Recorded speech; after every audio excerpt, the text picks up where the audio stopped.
recevons Simon et Annick, les parents du jeune Zachary. En 2013, à l'âge de 5 ans, Zachary a reçu un diagnostic du spectre de l'autisme, niveau 1, donc Asperger.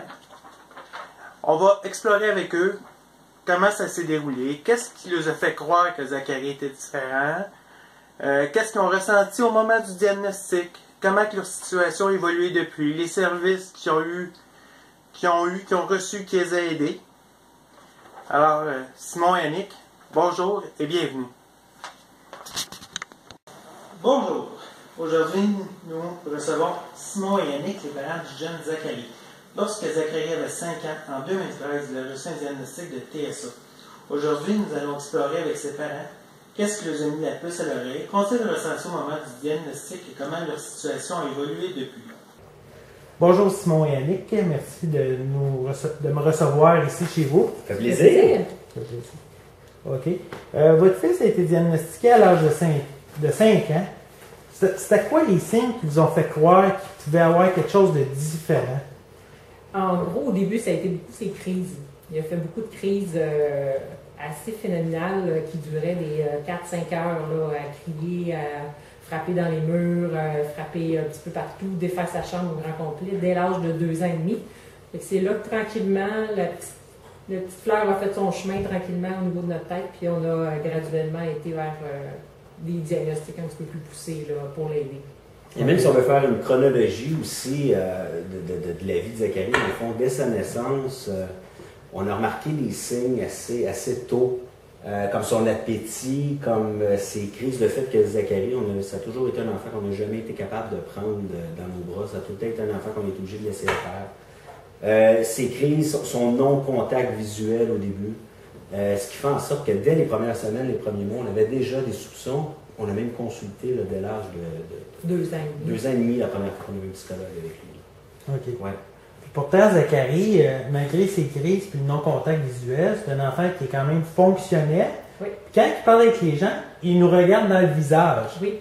Ce qui est arrivé avec Zachary, c'est que lui qui est plus du type Asperger, c'est qu'il s'est retrouvé à copier les comportements naturels qu'on lui demandait ou que la société lui demandait, tout simplement.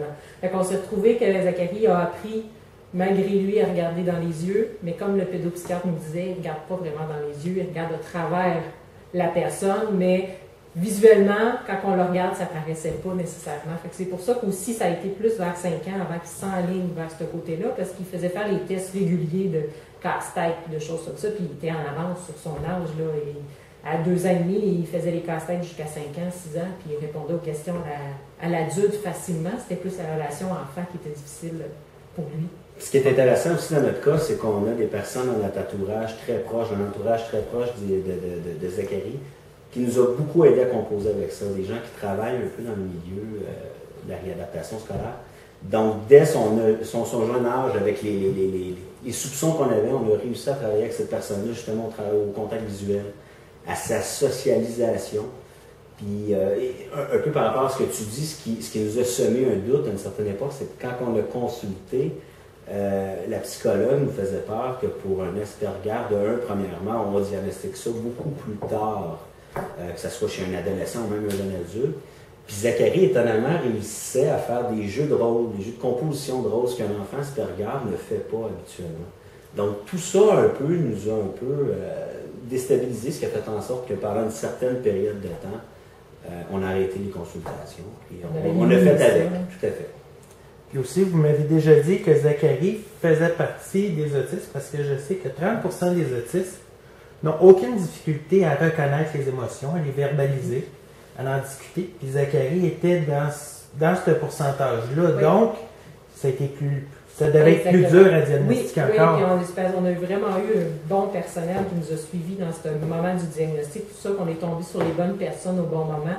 Parce que sinon, je pense que Zachary, il ne serait pas diagnostiqué, puis il serait un enfant un peu plus difficile sur certaines choses parce qu'il reconnaît les émotions, tout ça, les vivre, c'est une autre affaire, puis il va les vivre à l'extrême, puis tout ça, mais il aurait pu juste être diagnostiqué avec un TDAH comme classique, avec hypersensibilité, donc sensorielle, donc il se serait retrouvé avec un enfant qui réagit un petit peu trop fort, mais sans avoir son diagnostic d'autisme, qui maintenant l'aide en l'ayant parce que tout le monde va agir différemment avec lui. en fonction de ça. Effectivement, c'est ça qui a confondu aussi les diagnostics, c'est le fait qu'ils étaient capables de verbaliser ses émotions, certaines fois beaucoup plus qu'ils devraient, certaines autres fois beaucoup moins qu'ils devraient. Mais effectivement, on est entouré des bonnes personnes qui nous ont aidés un peu à focusser au bon endroit. Et puis Zacharie fait en sorte qu'aujourd'hui, ça va bien. Il vient le temps de lever les drapeaux. Sous tous les vents, mort les mots.